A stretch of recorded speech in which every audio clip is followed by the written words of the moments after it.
अस्सलामुअलैकुम, कैसे हैं आप सब। उम्मीद करते हैं सब ठीक होंगे। आज हमने वानी गुलाब रूही रहमा खून बहा बेस्ड एपिसोड नंबर 31 पढ़नी है। इसमें एक बहुत बड़ा ट्विस्ट आया, लेकिन और ये कैसा ट्विस्ट लगा, क्या मतलब कि इस एपिसोड के बारे में मुझे कमेंट में लाजमी बताइएगा। पिछली किस्त में भी आपने 20 कमेंट दिए थे बस, फिर आप ये कहते हैं कि राइटर दे नहीं रही, एपिसोड ही नहीं दे रहे। तो फिर खैर, जैसे आपको गुस्सा आता है ना, वैसे मुझे भी आता है। चलें आप नावल रीड कर लेते हैं। इस दिन के बाद मुराद शाह हीर को खुद पेरिस घुमाने ले गए थे। उन्होंने हीर को पेरिस की हर खूबसूरत और मशहूर जगह दिखाई थी।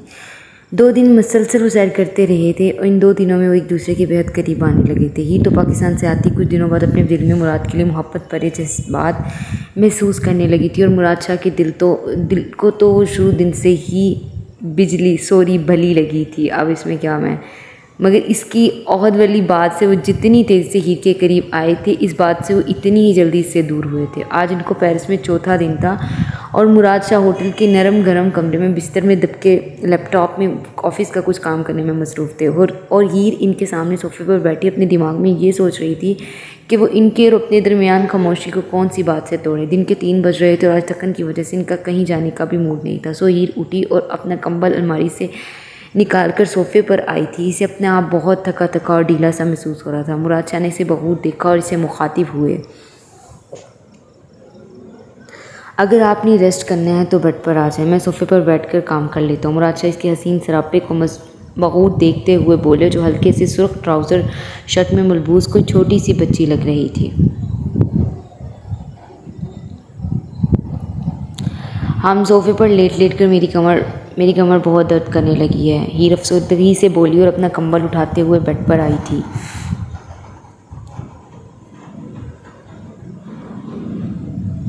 इसकी बात पर मुराद शाह पहली बार शर्मिंदा हुए थे। वो जब से पाकिस्तान से लंदन आई थी वो सोफ़े पर सो रही थी, और यहाँ पेरिस में भी इसको लेटने के लिए सोफ़ा ही मिला था। सॉरी, मैं सोफ़े पर लेट जाऊंगा और आप बेड पर लेट जाया करें, मुराद शाह इसके गुलाबी चेहरे की जानिब देखते हुए बोले, जो तकिया ठीक करके अब खामोशी से लेट गई थी।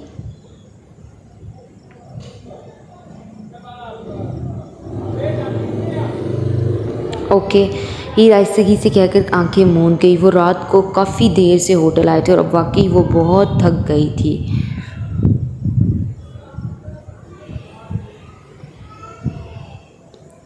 मुराद शाह के कुछ पेपर्स बेड पर रह गए थे, वो लेने के लिए बेड की जानिब आए तो इसने सोई हीर को आवाज़ लगाई,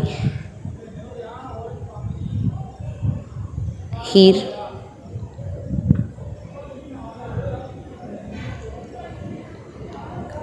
वो जो अभी नींद की गहराई में जा रही थी, इनकी आवाज़ सुनकर इसने अपनी आंखें खोल लीं।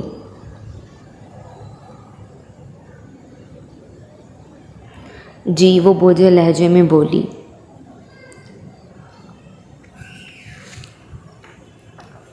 आप ज़रा उठेंगी, यहाँ मेरे कुछ अहम कागजात पड़े हुए हैं, मुझे वो दे दे, वो नरमी से बोले तो हीर अपना कंबल उठाकर नींद में ही कसमसंदी से बेड पर खड़ी हुई थी। वो मुराद शाह को अपने कागज़ समेटते हुए देखने लगी। तभी न जाने इसे चक्कर आया था, वो बेड पर खड़ी थी। इसे लगा कि इर्द गिर्द की सब चीज़ें घूम रही हैं। इसे सहारा लेने के लिए मुराद शाह के कंधे का सहारा लेना चाहा, मगर हीर से इनका सहारा नहीं लिया और वो चकराते सर को दबाते हुए मुराद शाह के ऊपर गिरी थी। मुराद शाह जो कागज़ समेट के खड़े हुए थे, हीर को अपने ऊपर गिरते हुए देखकर संभल नहीं पाए थे, और वो दोनों एक साथ एक दूसरे को पकड़कर बेड पर गिरे थे। वो लम्हे ऐसे थे कि दोनों अपने आप को एक दूसरे के बेहद करीब देखकर इनके दिलों की धड़कन तेज़ हुई थी। हीर ने अपनी बोझिल नज़रें उठाकर मुराद शाह को देखा, जो बहुत ही वारफतगी से इसे देख रहा था। इसने शर्म से पानी पानी होते हुए इसके हसार से निकलना चाहा तो मुराद शाह ने इसे उठने नहीं दिया था, बल्कि इसके चेहरे पर आई कुछ लटक को कान के पीछे करने लगे।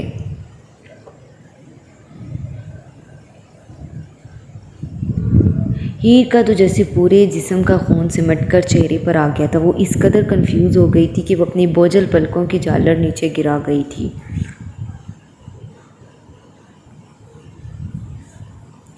आपकी तबीयत ठीक है? मुराद शाह आहिस्तगी से बोझल लहजे में बोल रहे थे।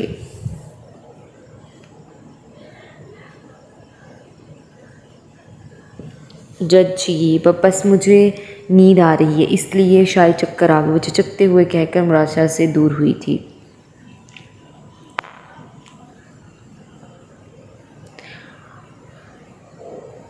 आप रेस्ट कर लें, मैं अपना काम बाहर लॉबी में जाकर कर लेता हूँ। वो संजीदगी से कहकर लाइट बंद करके बाहर जाने लगे तो हीर इनकी बात पर एकदम बेताब होकर बिस्तर से उठी थी।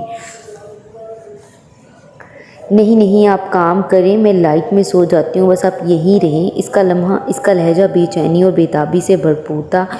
इसको वो दिन नहीं भूल रहा था जिस दिन वो अकेली बाहर गई थी और रास्ता भटक गई थी। इस दिन ईद ने शिद्दत से मुराद शाह की कमी को महसूस किया था और अब वो खौफ के मारे इसे अपने से दूर नहीं करना चाहती थी। इसका बेताब लहजा देखकर मुराद शाह भी हैरान हुए।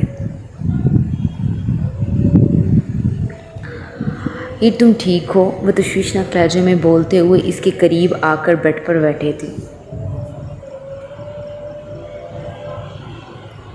जी, हीर खामोशी से कहकर इनकी जानिब से करवट ले गई, मगर मुराद शाह को तसल्ली नहीं हुई थी। उन्होंने आगे बढ़कर इसके माथे को छुआ था और हीर ठटक कर इनको हैरानी से देखने लगी।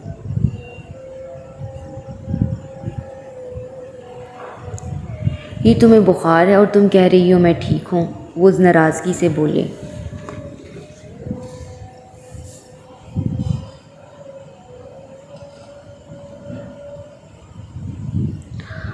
हाँ, मुझे लग रहा है, क्योंकि मेरे सर में भी बहुत दर्द है और मुझे चक्कर भी आ रहे हैं। वरना काहत से भीगे लहजे में बोली। से बुखार से बहुत डर लगता था, इसे अजीब सी बेचैनी घेर लेती थी।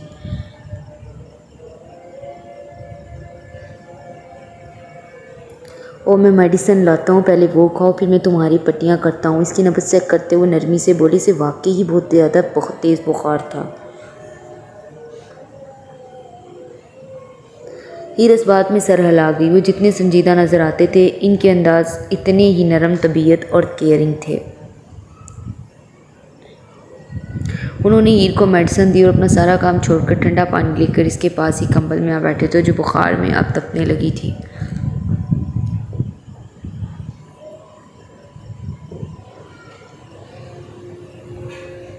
मेरा ख्याल है कि बुखार आपको थकावट और ठंड की वजह से हुआ है। वो पट्टी बाउल में निचोड़ते हुए इसकी बंद आंखों की जानिब देखते हुए बोले, जो अब शायद अपनी हवास खो रही थी। वो कुछ परेशान हुए।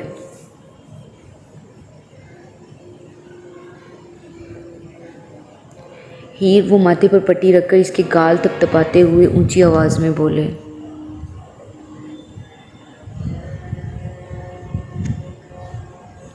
जज्जी, वो मुश्किल ही बोल पाई।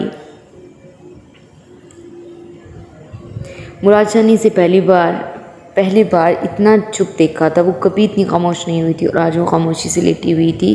मुराद शाह को न जाने कि उस मासूम सी लड़की पर प्यार आया था। उन्होंने बहुत ही प्यार से इसके तपते हुए माथे पर अपने होंठ रखे थे।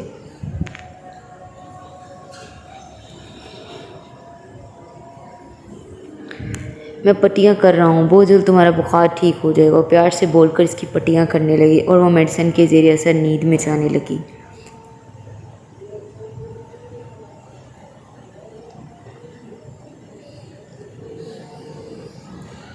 कुछ ही देर में मुराद शाह भी हीर की पट्टियाँ करके इसके साथ ही कंबल में लेट गए थे। उन्होंने बहुत ही वारफतगी से इसके सर के नीचे अपना बाजू रखा और उसको अपने अंदर बेंच कर आंखें मूंद गए थे। मैं तुम्हें मिलकर मुकम्मल हो रहा हूँ हीर। मुझे ऐसा लग रहा है कि तुम मेरे दिल को अपनी मुट्ठी में बेच चुकी हो और ये शायद अब कभी भी आज़ाद नहीं हो पाएगा। उसके माथे को बोझल से अंदाज में चूमकर इसके बालों को समेटने लगे थे। हीर, जो अब आहिस्ता आहिस्ता बेदार हो रही थी और अपने आप को बहुत बुरे तरीके से किसी के असार में जकड़े महसूस करके हल्के से इसने अपनी आंखें खोली तो सामने ही वो खूबसूरत सा इंसान इसके चेहरे के बिल्कुल करीब आंखें बंद करके लेटा हुआ था। इसने अपना बुखार से तपता हुआ हाथ इनकी गर्दन में डाला और बहुत ही बेताबी से इसके सीने में अपना मुंह छुपा गई थी।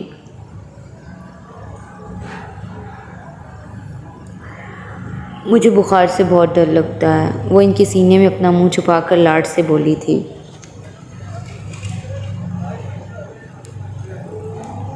मुराद, जो कब से नींद में जा चुके थे, अब इसके लमस से धड़कते हुए दिल के साथ आंखें खोल गए थे। वो जानते थे कि वो अभी हवासों में नहीं है, सो इसीलिए वो इनके बेहद करीब हुई थी।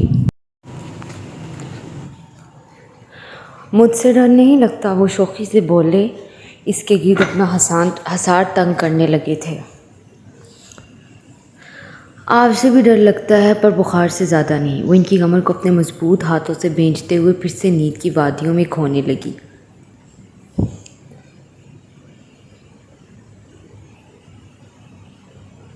हाँ हाँ अच्छा, वो इसकी बात पर हल्का सा मुस्कुरा दी थी। इस लड़की ने मुराद शाह को थोड़ा सा बहकाया था और वो अपने दिल इस पर हार गए थे, लेकिन वो सिर्फ एक चीज़ पर इससे बेहद नाराज़ थे कि वो आज तक अपने दिल से खुद को नहीं निकाल पाई थी, और अब भी वो सिर्फ हवास में नहीं थी, तो इसी वजह से वो इनके करीब आ रही थी।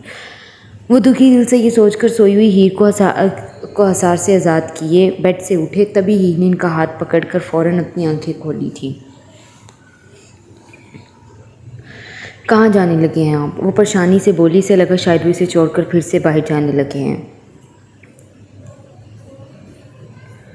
कहीं नहीं, यहीं पर हूँ। इसके हाथ में अपने हाथ को देखकर संजीदगी से बोले। हीर को इनका संजीदा अंदाज बिल्कुल नहीं भाया था।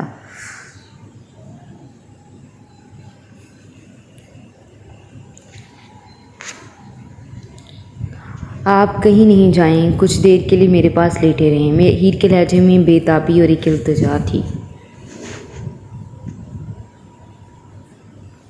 क्यों? न जाने वो जाने कितने क्यों रूड हो जाते थे। हीर ये सोचकर हैरान हुई।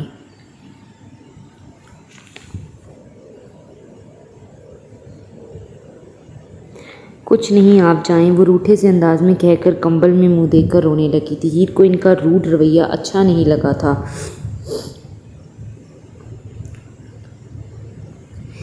आपकी तबीयत ठीक नहीं है, सो प्लीज़ रोना बंद करें, मैं 15 मिनट तक आता हूँ। वो इस तरह की कैफियत में कहते हुए टेरेस का दरवाज़ा खोलते हुए टेरेस पर आए थे। ये लड़की इनको पागल कर रही थी। वो समझ नहीं पा रहे थे अगर हीर के दिल में इनके लिए किसी भी किस्म के कोई जज्बात हैं तो वो इन्हें साफ साफ क्यों नहीं बता रही थी। इन्हें सिर्फ ये लग रहा था कि हीर औरत को बुलाने के लिए इनके करीब आ रही है।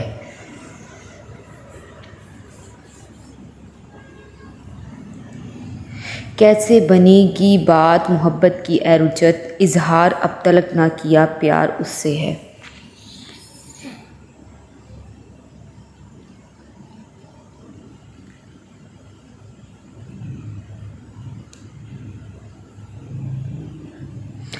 इंशरा रेड साड़ी पहने बिल्कुल तैयार खड़ी थी। आज वो बुराक से पूरे 1-2 महीने के बाद मिलने वाली थी और इसके मिलने की खुशी साफ इसके चेहरे से झलक रही थी।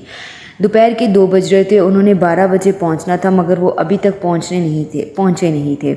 इंशरा कई बार बुराक को फ़ोन लगा चुकी थी, मगर इसका फ़ोन हर बार इसे बंद मिल रहा था। वो जानती थी कि जिस रास्ते से वो आ रहे थे वहाँ सिग्नल का बहुत ज़्यादा प्रॉब्लम होता है। सो अपनी साड़ी की फाल को संभालते हुए अपने कमरे से बाहर लाउंज में आई, जहाँ हर जानिब हलचल सी मची हुई थी। आज रात इंशरा की गोद भराई का फंक्शन था। आज इसको प्रेग्नेंट हुए पूरे 6 महीने हो जाने थे, इसलिए इसी फंक्शन के साथ उन्होंने गोद भराई का फंक्शन भी रख लिया था। सब अरेंजमेंट्स हो गए थे और सब दोस्त अहबाब को भी इंशरा और ओहद ने इनवाइट कर लिया था। आदा जी इंशरा की इस खुशी से बहुत खुश थी। इनके तो ज़मीन पर पैर ही नहीं लग रहे थे। वो 3 महीने से बहुत बीमार थी। इनको फालिज और हार्ट अटैक हुआ था, जिसकी वजह से वो कम ही बोलती थी, और इंशरा के प्रेग्नेंट होने का इल्म भी इन्हें कुछ दिनों पहले ही हुआ था। आज तो वो कमरे से बाहर सबके बीच लाउंज में बैठी हुई थी, मगर उन्होंने इंशरा और मुलाजमों के सिवा किसी को भी बुलाना गवारा नहीं किया था।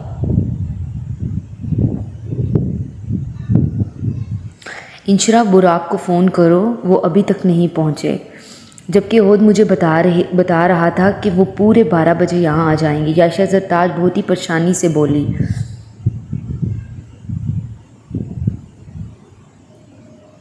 ओके, मैं ओहद को फ़ोन करती हूँ, ये कहकर आदा जी के साथ बैठी थी।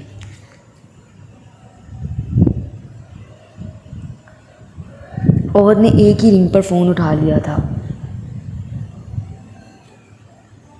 बोल लो।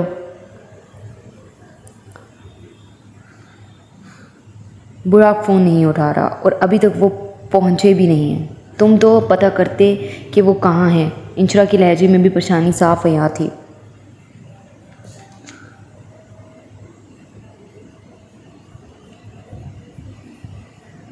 मैं फ़ोन करता हूँ, ओहद ने यह कहा और सिलसिला मुंतक़िल कर दिया।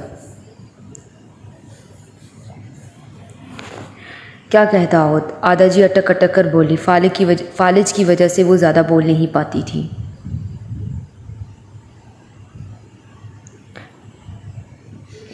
कह रहा है कि फ़ोन करता हूँ, इंशरा परेशानी में कहकर फिर से बुराक को फ़ोन लगाने लगी थी, मगर इस दफ़ा भी फ़ोन बंद जा रहा था। ऐसा कभी ज़िंदगी में नहीं हुआ था कि इसका फ़ोन बंद हो। ये पहली बार हुआ था और वो इसकी इस लापरवाही से बेहद परेशान हो गई थी।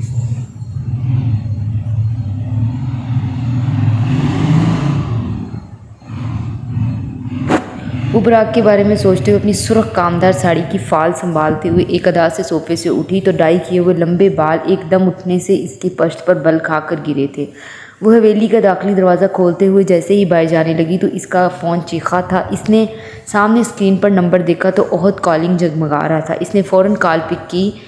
बुराक की गाड़ी का एक्सीडेंट हुआ है। आंटी और अंकल तो मौका पर ही चल बसे और बुराक हस्पताल एडमिट है। प्लीज़ सब्र से काम लेना और मैं तुम्हें एड्रेस सेंड कर रहा हूँ। जल्दी से आयशा माँ और बड़े अब्बा जान के साथ हस्पताल पहुँचो, मैं वहीं पर मिलता हूँ। और बेहद परेशानी में कांपते हुए लहजे में कहकर फ़ोन बंद कर गया, जबकि इंचरा इसकी बात पर चकरा कर ज़मीन बोस हुई थी और आयशा माँ चीखते हुए इसकी तरफ भागी थी। इंशरा वो चीखीं।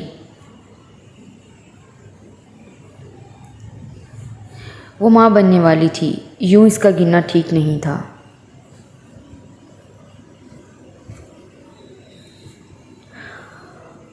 मलिया, बाली, आदा जी हटकर चीखी थी। तभी मलिया और बाली किचन से भागते हुए बाहर आई, जो लंच की तैयारी कर रही थी।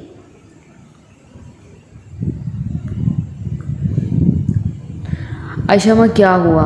ओ गॉड, बाली ड्राइवर को बोलो गाड़ी निकाले। मलिया कांपते हुए इंशरा के पास आई। गिरने से इसके सर पर चोट लगी थी। इस चोट को आयशा माँ और आदा जी देखकर तड़प कर रोने लगी थी।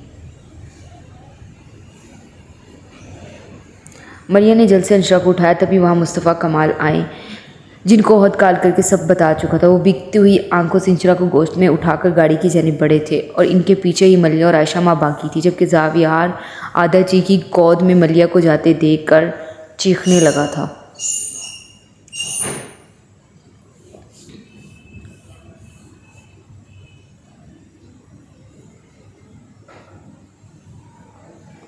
रुस्तम और शींदी का निकाह हो गया था। रुस्तम ने शींदी से गुलाब को बुलाने को कहा था, मगर इसने न जाने क्यों साफ इनकार कर दिया। तो इसके इनकार पर रुस्तम को सोच सोच कर बेहद हैरानी होने लगी थी कि वह ऐसा क्यों कर रही है।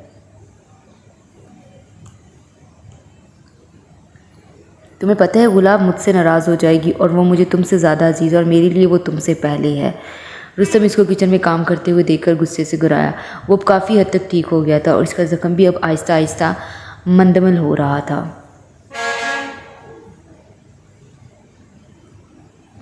तुम्हें जो भी अजीज़ है, मुझे इससे कोई फ़र्क नहीं पड़ता रुस्तम, क्योंकि ये निकाह सिर्फ और सिर्फ एक कॉन्ट्रैक्ट है, तो मैं नहीं चाहती इसका गली गली ढंढोरा हो। वो बर्तन अलमारी में रखकर किचन से बाहर आई थी और किचन की दहलीज पर खड़ा था। इसकी बात सुनकर खामोश रह गया था। तुम्हारे लिए एक कॉन्ट्रैक्ट है ये, पर मेरे लिए ये हकीकत है। मैं तुम्हारी इस फजूल से कॉन्ट्रैक्ट को नहीं मानता। रुस्तम इसके पीछे ही आते हुए तल्खी से बोला। इसकी बात पर शिंदी के सर पर एक बम फूटा था। इसने गुस्से और हैरानी की मिलीजुली कैफियत में मुंह मोड़कर अपने पीछे आते हुए रुस्तम को देखा।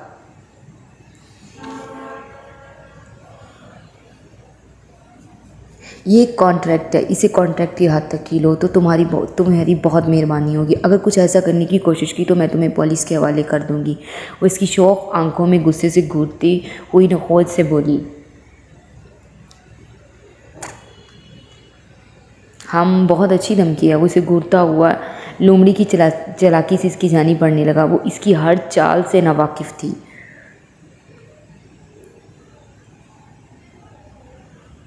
ये धमकी नहीं है, और वैसे भी याद रखना, मैं जो कहती हूँ वो करके भी दिखाती हूँ। तुम्हारी तरह नहीं, जो तुमसे हुआ नहीं वो छोड़ दिया।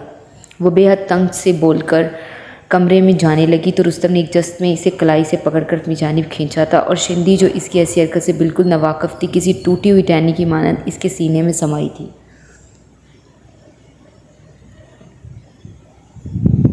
तुम बहुत तेज़ बनती हो, पर असल में तुम मुझसे ज़्यादा तेज़ नहीं हो सकती। वो इसका गुस्से से फूला चेहरा देखकर तंज़िया अंदाज में बोला।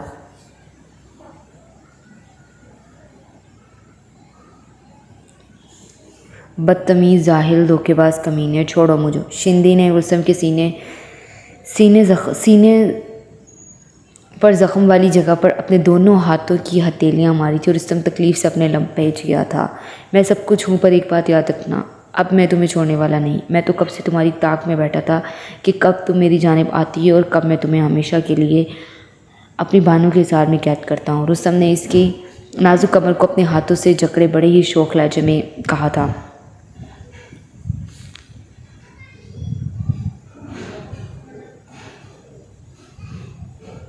मतलब तुमने ये सब मेरे साथ धोखा किया? वो इस चालबाज इंसान को गुस्से से देखते हुए चीखी।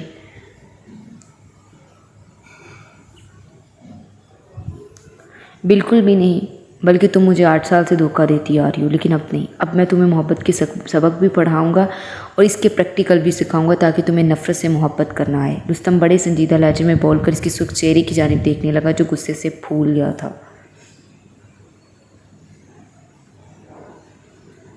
रुस्तम, मुझे कुछ नहीं सीखना, मुझे तुम छोड़ दो। मैं कह रही हूँ मुझे छोड़ दो। इसकी बात पर हलक के बल चीखी थी। नहीं छोड़ूंगा, पहले प्यार से बात करो। वह गंभीर से लहजे में बोलकर इसे और अपने अंदर भेज गया था।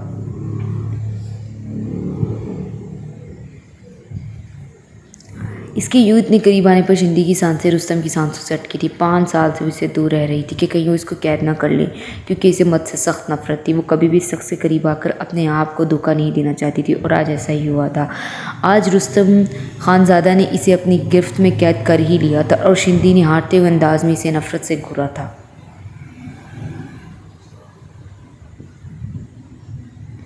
रुस्तम, मुझे छोड़ दो, वो बहुत ही नरमी से अपने गुस्से को ज़ब्त करते हुए बोली।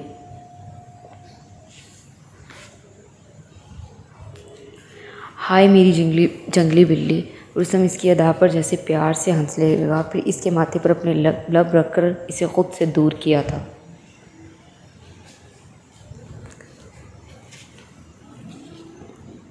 ये शिंदी और रुस्तम का पहला लम्हा था और दोनों इस लम्हे पर पागल होने को हुए थे, मगर शिंदी के दिल में इसके लिए नफ़रत और ज़्यादा बढ़ गई थी। इसे लगा था कि रुस्तम ने इसके बाप की तरह और दूसरे मर्दों की तरह इसे धोखा दिया है।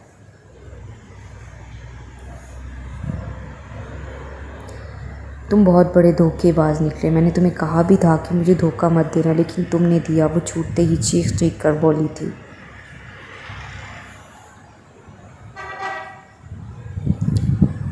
तुम्हारा कुछ नहीं हो सकता। वो गहरी सांस खींचकर किचन में गया और अपना खाना गर्म करने लगा।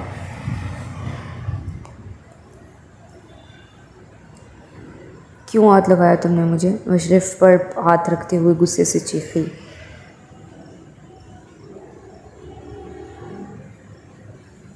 तुम्हें हाथ लगाने का मेरा हक है और ये हक तुमने मुझे खुद कल रात को सौंपा था। वो बहुत ही सुकून से, इंतहाई डटाई से कहते हुए अब डाइनिंग पर बैठे खाना खाने लगा था। इसकी बात पर शिंदी गुस्से से पागल होने को हुई थी। व्हाट? मैंने तुम्हें कोई हक नहीं दिया कि तुम मेरे करीब भी भटको। वो सारी प्लेट्स शेल्फ से नीचे गिराते हुए एक एक लफ्ज़ चबाते हुए बोली। तुम तो हर चीज़ ऐसे तोड़ती हो जैसे सब तुमने अपने पैसे से ख़रीदा हो। बड़े आराम से अपने मुंह में चावलों से बड़ा सुकून रखते हुए बोला।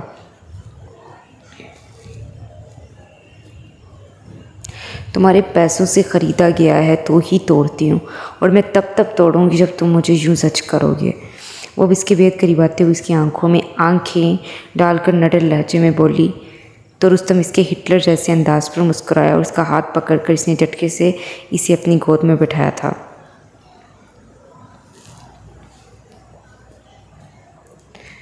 तुम ऐसे चीखा मत करो, बिल्कुल भी अच्छी नहीं लगती।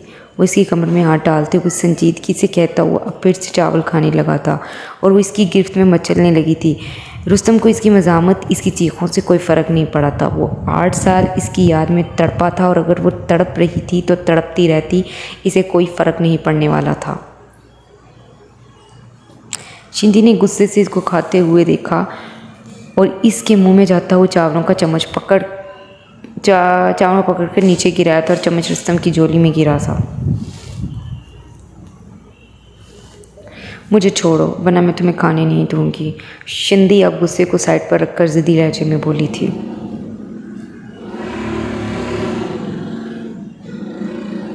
हाँ, मेरा तो वैसे ही पेट भर गया था। वो कुर्सी से पुश लगाते हुए इसको भी कमर से पकड़कर अपने साथ लगा गया था।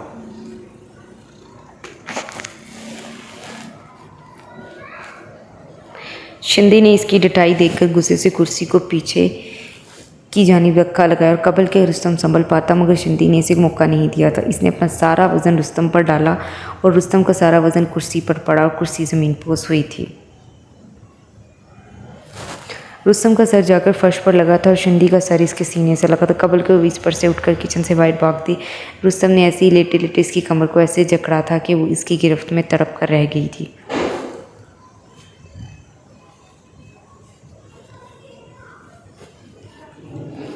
उफ सच्ची शिंदी, तुम बहुत ज़्यादा बदतमीज़ हो। वो गुस्से से इसकी आंखों में देखते हुए बोला, जहाँ गुस्से के साथ अब एक सुकून ने अपनी जगह बना ली थी। तुमसे ज़्यादा बदतमीज़ नहीं हो। वो इस पर से उठने की कोशिश करते हुए नखोत से बोली। ये मेरा जो इज़ार तुम्हारे गिद्ध बंधा हुआ है, इसको आज तोड़कर दिखाओ तो यकीन मानो शिंदी रुस्तम खानज़ादा, मैं तुम्हें कभी भी हाथ नहीं लगाऊंगा और तुम्हारी इस कॉन्ट्रैक्ट को कॉन्ट्रैक्ट की तरह ही रखूंगा। रुस्तम इसे चैलेंज करते हुए बोला तो इसकी बात पर शिंदी की आंखें चमकी थी।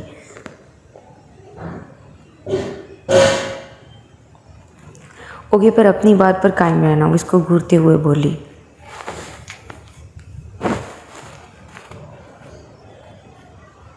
ओके रहूँगा, वो इसकी कमर को सहलाते हुए शौक़ से लहजे में बोला तो शिंदी इसके इस लमस पर कसमसा कर रह गई थी। शिंदी ने इसके सीने पर हाथ रखकर अपना पूरा जोर लगाते हुए इसके सार से अपने आप को छुड़ाने की कोशिश करने लगी, मगर आहनी गिरफ्त मजबूत थी और वह चाहकर भी नहीं छुड़ा पाई।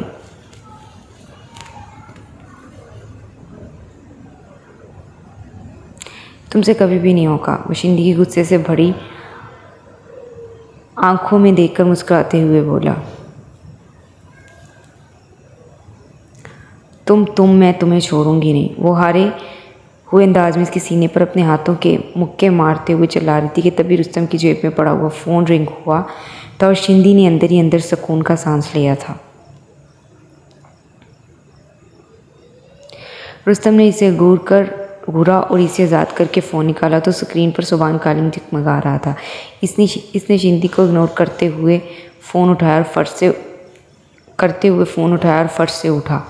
अस्सलाम वालेकुम, कैसे हो रुस्तम? दूसरी जानिब सुबान छूटते ही बोला था।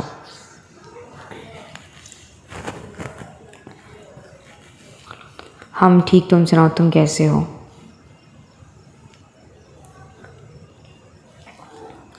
मैं ठीक नहीं हूँ। जल्दी से तुम अपनी पाकिस्तान की टिकट कंफर्म करवाओ, आज हमें यहाँ से निकलना है। वो भीगे से लहजे में बोलकर फिर से रोने लगा था।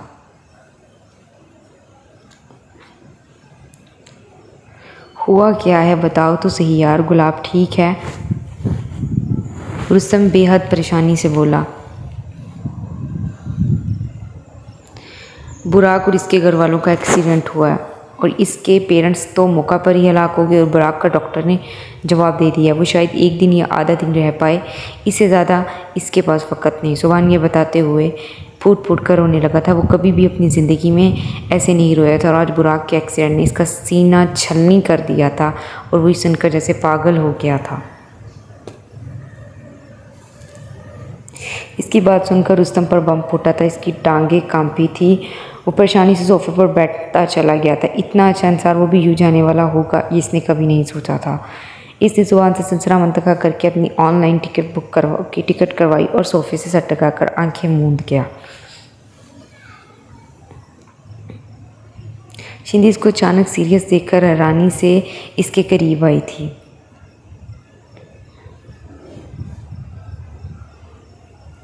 रुस्तम सब ठीक है? इसे लगा शायद गुलाब को कुछ हुआ है। नहीं मम, मेरा जान से प्यारा दोस्त और इसके घर वालों का एक्सीडेंट हुआ। इसके पेरेंट्स तो इसी वक्त चल बसे और मेरा दोस्त बुराक हस्पताल में ज़िंदगी और मौत से लड़ रहा है। वो इस कदर परेशानी से बोल रहा था कि इसका पूरा जिस्म पसीने से शराबूर हो गया था। उफ़ अल्लाह, तुम परेशान नहीं हो प्लीज़। सिंधी इसको सहारा देने के पास इसके पास बैठी तो अपनी आंखों पर हाथ रखकर फूट फूट कर रोने लगा था।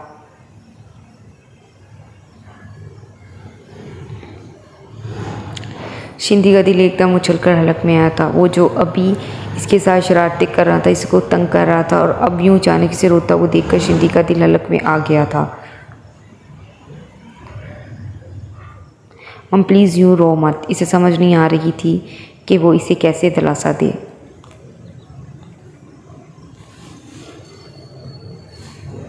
वो वहाँ से उठा और खामोशी से अपने कमरे में गया तो इसके पीछे ही शिंदी चली आई थी।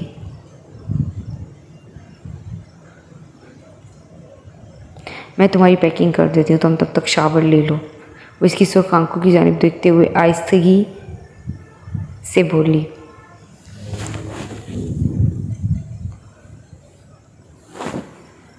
ओके। वो एक दर्द भरी आँख खींचकर बाथरूम में चला गया और पीछे शिंदी खड़ी अपना निचला होंठ कचलकर एकदम रोने लगी थी। इसे रुस्तम को रोते हुए देखकर अपना वक्त याद आ गया था।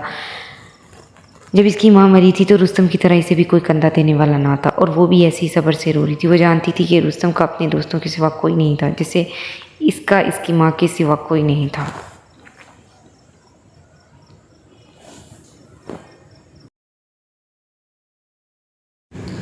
डॉक्टर बहुत बेदापी से बोला। जी।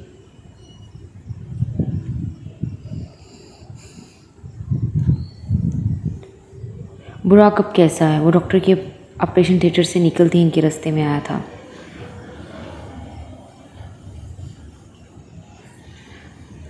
देखिए, अभी हम कुछ नहीं कह सकते क्योंकि इनके दिमाग में बहुत गहरी चोट है जिनकी वजह से वो बोल नहीं पा रहे। बस एक ही सिमत देख रहे हैं। आप जाकर इनसे मिल सकते हैं, शायद वो आप में से किसी के मुंतज़िर हैं। डॉक्टर ये कहकर वहाँ से चले गए। बहुत भीगती हुई आंखों के साथ कमरे में गया जहाँ बुराक बहुत सी मशीनों में टकरा हुआ था और इसको देख कर रो पड़ा था। वो कितना खुश था और क्या इसे पता था कि वो कुछ ही देर में कितना कुछ खोने वाला है।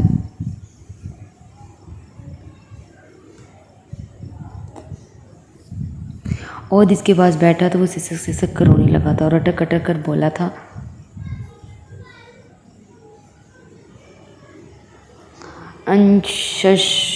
अंशरा। वो मुश्किल बोल पाया। वो बस आ रही है। और ने बुराक के हाथ पर अपना हाथ रखकर आगे बढ़कर इसकी आंखों को साफ किया था। तभी अंशरा रोते हुए सिसकते बिलखते अंदर दाखिल हुई और तड़पते हुए इसके सीने पर आ गिरी थी।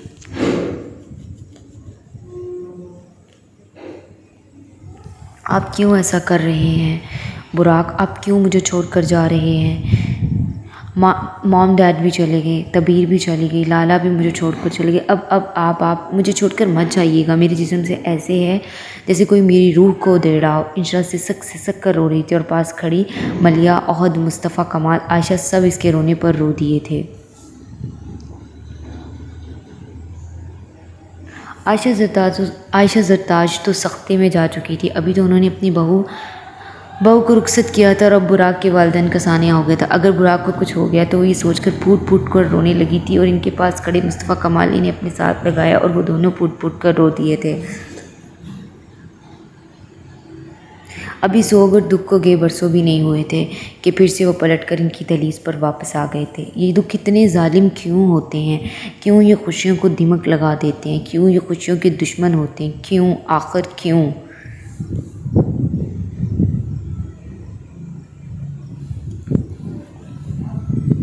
मलिया ने इंशरा को बुराक के ऊपर से उठाया और बुराक मलिया को बस घूर रहा था।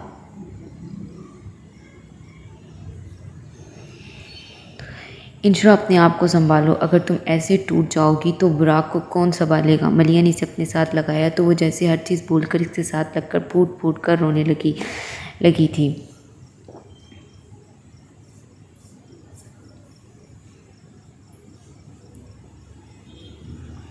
बड़े अब्बा बुराक के पेरेंट्स की डेड बॉडी इनके गांव पहुंचाने का इंतज़ाम करें। मैं हॉस्पिटल की फॉर्मेलिटीज़ पूरी करके आया और थके से अंदाज में कहकर कमरे से निकल गया और इसके पीछे ही मुस्तफ़ा, कमाल मुर्दा कदमों से बाहर चले गए। बुराक, इंशरा ने अपने आप को संभाला और प्यार से भीगे लहजे में इससे मुखातिब हुई।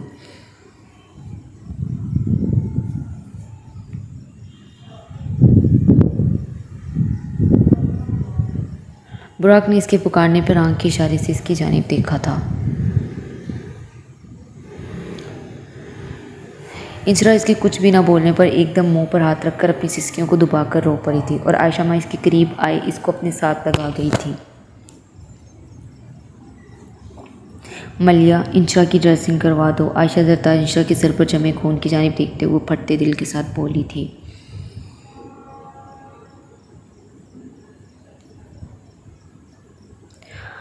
हाँ मैं बुलाती हूँ। मलिया इसकी से कहकर नर्स को बुलाने बाहर की जानिब गई।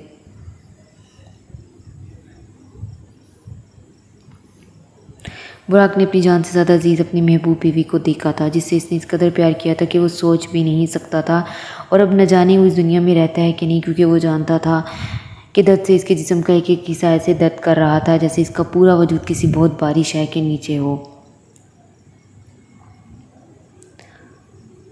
अब भी वो अपना ये किसी का नहीं सोच रहा था, इसे सिर्फ इंश्योरेंस और अपने बच्चे की पड़ी हुई थी। डॉक्टर्स ने इसे बता दिया था कि इसके पेरेंट्स अपने ही रहे। हादसे की वजह से इसका दिमाग माउफ हो गया था और ऊपर से अपने माँ बाप के इंतकाल का सुनकर इसे ऐसा धचका लगा था कि वो बर्दाश्त नहीं कर पाया था और इसका दिमाग बिल्कुल सुन हो गया था। वो मुश्किल ही बोल पाता था और वो जितना भी बोल पाता था ये वो वही जानता था कि वो इस दर्द को कैसे ज़ब्त करता था, कितनी तकलीफ़ होती थी बस इसे।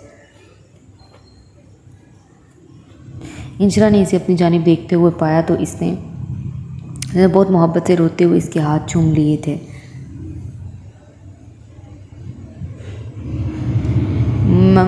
मैं अगर तुम्हें छोड़कर चला जाऊं तो प्लीज़ आंटी अंशरा का आप ज़ुबान से निकाह कर दीजिएगा। मैं जानता हूँ अंशरा और मेरे बच्चे का मेरे बाद वही एक बाप और एक शौहर की तरह इनको संभाल सकता है। वो इतना बोलकर खामोश हुआ तो इंशरा और आयशा ज़रदार को इसकी बात पर इस कदर शौक लगा कि वो दोनों सुन होते दिमाग से बुराक की रोती हुई फरियाद और इसकी सीना छलनी कर देने वाली बातों को सुन रहे थे। वो मैं जानता हूँ इंशरा कि तुम ज़ुबान को अच्छा नहीं जानती, मगर वो तुम्हारा मेरी तरह ख्याल रखेगा, तुम्हारी मेरी तरह हिफाजत करेगा। मैं यकीन से कह सकता हूँ कि वो तुम्हें कांटा भी नहीं चुभने देगा। वो ये कहकर खामोश हुआ तो इंशरा चीख पड़ी थी। जिस इंसान को देखना पसंद नहीं करती थी और आज इसका शोर इसको खुद इस इंसान के हवाले कर रहा था।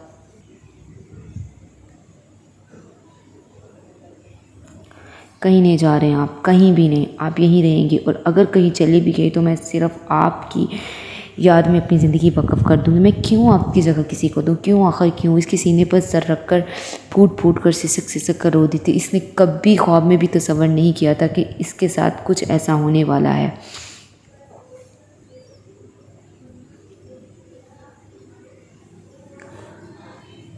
आयशा माँ ने बुराक के हाथ पर अपना हाथ रखा था, तभी वहाँ नर्स की हमरा मलिया आ गई थी।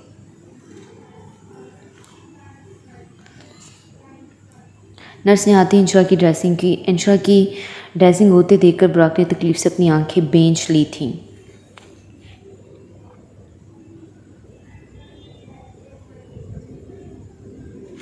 कुछ ही देर में नर्स चली गई। बुराक ने इंशरा को सुभान को फ़ोन लगाने के लिए कहा था।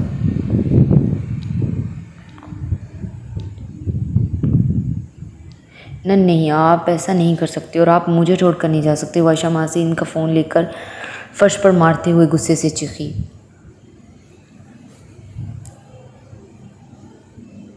इंशरा, ये गुस्सा करने का वक़्त नहीं है। मलिया ने गुस्से से इसे घूरा। इसका दिल क्या इसका मुंह थप्पड़ों से लाल करते।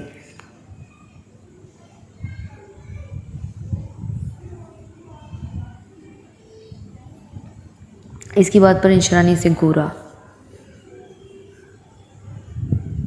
इसे खबर कि तुम देर करो, मैं बताता चलूँ कि इस बात को मेरी आखिरी ख्वाहिश समझना, क्योंकि शायद मैं अब बच नहीं पाऊँगा। तकलीफ़ से इसके जबड़े तन गए थे। नहीं, अंशरा को लगा शायद किसने बहुत ज़ोर से इसके सर पर कोई चीज़ मार दी हो। वो मछली की तरह तड़प रही थी।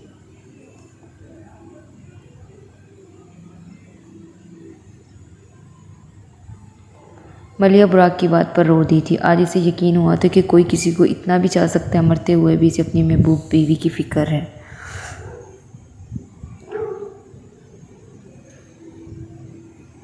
कुछ ही देर में ओहद और मुस्तफ़ा कमाल बुराक के पास आ गए थे। मारिज और सुबान को भी फ़ोन कर दिया तो ये सब सुनकर पागल हो गए थे। मारिज की तो टिकट नहीं हो सकी, मगर सुबान, मुराद और रुस्तम कल तक पाकिस्तान आ रहे थे।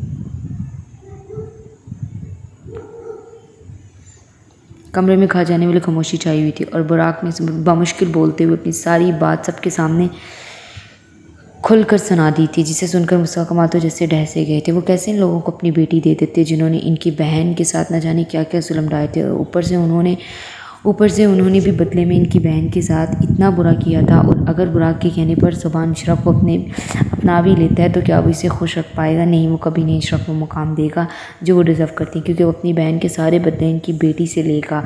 ये सोचते ही वो चकराए थे, और इससे कबल कि वो गिरते होने ने आगे बढ़कर चला और इंशरा भागती हुई इनकी जानिब आई थी।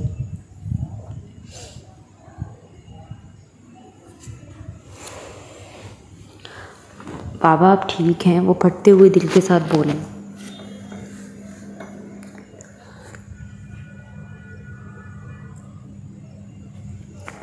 हम लोग ये कहती इंशरा को अपने अंदर भेज कर आज बहुत बेदर्दी से रो दिए थे। आज इन्हें एहसास हुआ था कि कल जो उन्होंने किया था वो आज इनको बहुत ही बुरे तरीके से वापस मिल रहा था।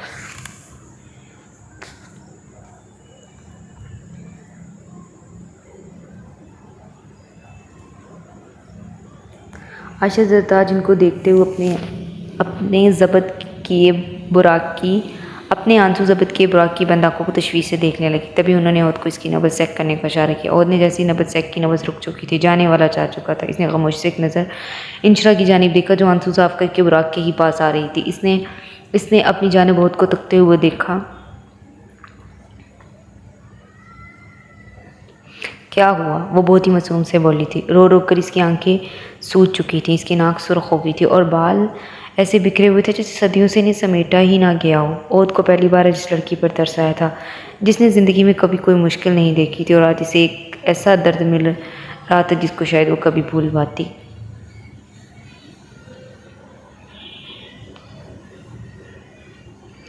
बुराक शहीद जा चुका है, इसका इतना कहना था कि इंशरा एकदम गिरी थी और औद ने फ़ौरन इसे नीचे गिरने से बचाया और इसे अपने साथ लगाकर दर्द से रो पड़ा था।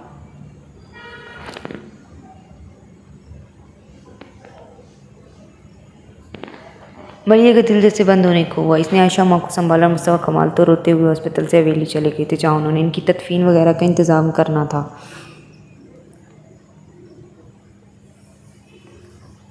एक हवेली थी, इसकी एक रानी थी। रानी को लगता था इसने सारी ज़िंदगी इस हवेली पर राज करना है, और इसे सही लगता था। इसने फिर हवेली के हर इंसान पर राज किया। कुछ अरसे बाद फिर वो अपने पिया से धार गई, और इसके पिया ने रानी को इतना प्यार दिया कि इसे रानी से शहज़ादी बना दिया। इसे लगा जैसे वो हवेली में बग़ैर दुख के ज़िंदगी गुजारती थी, यहाँ भी ऐसे ही गुजारेगी। इसकी ज़िंदगी में आज तक कोई दुख इसे छूकर नहीं गुजरा था। अपनी आधी ज़िंदगी इसने सुख से गुजारती थी, मगर आज हवेली की रानी और बुराक की शहज़ादी हमेशा के लिए अपने शहज़ादे के साथ ही मर चुकी थी। वक़्त कभी भी हमेशा एक जैसा नहीं रहता। अगर ये आज आप कहे तो कल ये किसी और के हाथ में होगा। इंशरा ने हमेशा यही समझा था कि इसकी ज़िंदगी हमेशा दूसरों को नीचा गिराते गिराते गुजर जाएगी। इसका गुरूर तकब्बर कभी भी ख़त्म नहीं होने वाला, मगर ऐसा नहीं हुआ था। वो इतना ज़ोर से नीचे गिरी थी कि इससे एक ही बारगी में इसका सब कुछ छीन लिया गया था। वो कुछ ही लम्हों में कमलाए हुए फूल की मानंद दिखने लगी थी। अब जो भी कर लें, लेकिन आप जो करेंगे वो भरेंगे। और तकदीर ने इंशरा से इसकी बहुत ही प्यारी चीज़ खींचकर इसे हमेशा के लिए मार दिया था, क्योंकि जब तकदीर पांसा पलटने में आए तो अच्छे अच्छों के होश उड़ जाया करते हैं। और वो तो फिर भी इंशरा थी, एक नाजुक रानी और एक खूबसूरत शहज़ादी। जारी है। अब मुझे ये लाजमी कमेंट में बताइएगा कि आपको स्टोरी कैसी लगी है, मतलब कि स्टोरी किस्त कैसी लगी है। और इस चैनल को सब्सक्राइब करना मत भूलिएगा। डिस्क्रिप्शन में मैं आपको सारे जनवरीत की पहली एपिसोड का लिंक दे रही हूँ। मेरे उस चैनल पे जाएं। सेकंड एपिसोड इंशाल्लाह बहुत जल्द आ जाएगी, रात तक ही मैं पोस्ट कर दूँगी, तो आप पढ़िए और फिर चैनल को सब्सक्राइब भी करें। शुक्रिया।